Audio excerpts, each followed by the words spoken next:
దుర్గముడు బయలుదేరాడు. ఆ సౌందర్యానికి దాసుడైపోయాడు. కాశిత్వం కళ్యాణి దైవీవా మానుషీచవా.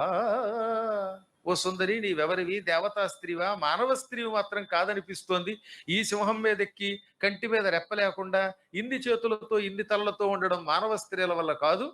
అందువల్ల నువ్వెవరివి? ఎవరివైతే నాకే, నేను ప్రపంచాన్ని జయించిన హిరణ్యాక్షుడి మనుమణ్ణి, నన్ను దుర్గముడు అంటారు. పెళ్ళి అవ్వలేదు నాకు, నన్ను పెళ్లి చేసుకుని హాయిగా సింహాసనంలో కూర్చోకూడదా అంటే ఆమె ఏమన్నది? రాక్షసుడా, నాకు మాత్రం పెళ్లి ఇష్టం లేదా? కానీ ఒక నియమం పెట్టుకున్నాను. యుద్ధరంగంలో నాతో ముఖాముఖి తలపడి నన్ను ఓడించిన వాడినే పెళ్లి చేసుకుంటాను. నువ్వు వీరుడివైతే అసహాయుడివై నాతో యుద్ధం చెయ్యి. దాన్ని ఏమని? ద్వంద్వ యుద్ధం అంటారు. ఒకడితోటి యుద్ధం చేస్తే ద్వంద్వం. అలా కాకుండా ఒకడి మీద 10 మంది పడిపోయినా, 10 మందిని ఒకడు యుద్ధంలో ఓడించినా దాన్ని సంకుల సమరము అంటారు.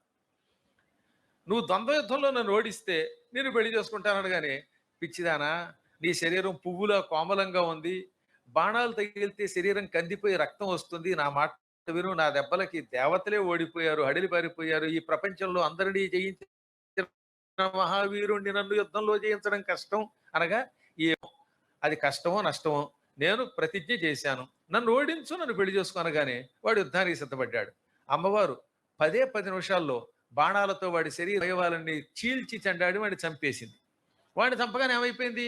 బ్రహ్మవాడికి ఇచ్చిన వరాలన్నీ తొలగిపోయాయి. దానివల్ల దేవతలకి ఈ విప్రులకి తిరిగి వేద మంత్రములు వచ్చాయి. లోకమంతా యథాప్రకారంగా స్వస్తి మార్గంలో సుఖంగా నడుచుకున్నది. వెంటనే దేవతలు ఏమన్నారు? దుర్గమాసురహంత్రీత్వాత్ దేవీ దుర్గేతి కథ్యతే. దుర్గముడు అనే అసురుణ్ణి చంపావు గనక ఈ క్షణం నుంచి నీవు దుర్గా అనే నామముతో ప్రసిద్ధికెక్కుదువుగాక అని అమ్మవారికి ఆ బిరుదుని దేవతలు ఇచ్చారు. ఇదే దేవీ భాగవతంలో 7వ స్కంధంలో శ్లోకం. ఇదే మాట మళ్ళీ యథాప్రకారంగా సప్తశతిలో కూడా ఉంటుంది.